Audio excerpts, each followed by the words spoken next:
ते दूर इस दुनिया से परे एक जादू भरी सरजमीन थी जिसे ख्वाबों का जंगल कहा जाता था। यह जंगल आम जंगलों जैसा नहीं था। यहाँ रात के वक्त फूल चमकते थे, हवा मीठी सी सरगोशी करती थी और दरख्तों के पत्तों से रोशनी टपकती थी। हर तरफ ख्वाब और जादू बिखरा हुआ था। इसी जंगल में एक निहायत प्यारी और रहम दिल परी रहती थी जिसका नाम चांदनी परी था। इसके पर चांद की रोशनी की तरह सफ़ेद और चमकदार थे। जब वो अलिफाड़ती तो यूं लगता जैसे आसमान से चांदनी जमीन पर आकर आई हो। चांदनी परी का दिल बहुत साफ था, वो दूसरों के दुख को अपना दुख समझती थी। जब भी ख्वाबों के जंगल में कोई उदास होता या किसी का ख्वाब टूट जाता, चांदनी परी अपनी छोटी सी जादुई छड़ी से इसके दिल में उम्मीद की रोशनी भर देती। इसी वजह से जंगल हमेशा खुश और रोशन रहता था। मगर एक दिन अचानक सब कुछ बदल गया। एक सुबह जब चांदनी परी ने आँख खोली तो जंगल में अजीब सी खामोशी थी।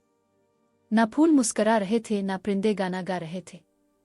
रोशनी मध्यम पड़ चुकी थी और हवा भी उदास लग रही थी। चांदनी परी का दिल घबरा गया।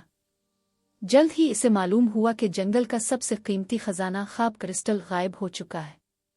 यही क्रिस्टल जंगल की खुशी और रोशनी का जरिया था। अगर ये वापस न आया तो पूरा जंगल अंधेरों में डूब जाता। चांदनी परी ने बगैर देर किए सफर शुरू कर दिया। इसने अपने पर फैलाए और अंधेरी राहों की तरफ अलिफाड़ून भर ली। रास्ते में तेज हवाएं, गहरी धुंध और ड्रोनी आवाजें सुनाई दें, मगर उसने हिम्मत न हारी। सफर करते करते वो अंधेरों के पहाड़ तक पहुंच गई। ये जगह बहुत खौफनाक थी। यहाँ रोशनी कम और साए ज्यादा थे, मगर चांदनी परी के पर और ज्यादा चमकने लगे और उसकी रोशनी ने अंधेरों को पीछे धकेल दिया। आगे चलकर इसे एक पुरानी और राज भरी गार नजर आई। जब वो गार के अंदर गई तो इसने एक छोटी सी परी को देखा जो जमीन पर बैठी रो रही थी। इसके हाथ में वही ख्वाब क्रिस्टल था।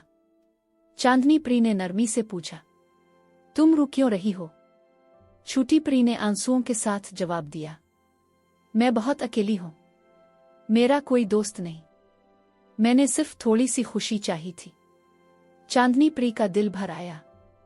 इसने छोटी परी को मोहब्बत से गिले लगा लिया और कहा, खुशी छीनने से नहीं मलती, खुशी बांटने से बढ़ती है। ये सुनते ही क्रिस्टल और ज्यादा चमक अलिफाटे। छोटी परी के चेहरे पर मुस्कुराहट आ गई। दोनों ने मिलकर ख्वाब क्रिस्टल को वापस ख्वाबों के जंगल ले जाने का फैसला किया। जैसे ही ख्वाब क्रिस्टल अपनी जगह वापस रखा गया, पूरे जंगल में रोशनी फैल गई। फूल दोबारा खिल अलिफाटे, परिंदे गाने लगे और हर तरफ खुशी लूट आई। जंगल पहले से भी ज्यादा खूबसूरत हो गया। छोटी परी अब अकेली नहीं थी, क्योंकि इसे एक सच्ची दोस्त मिल चुकी थी, चांदनी परी। और यूं ख्वाबों के जंगल ने यह सीख लिया कि असल जादू मोहब्बत, दोस्ती और रहमदिली में होता है।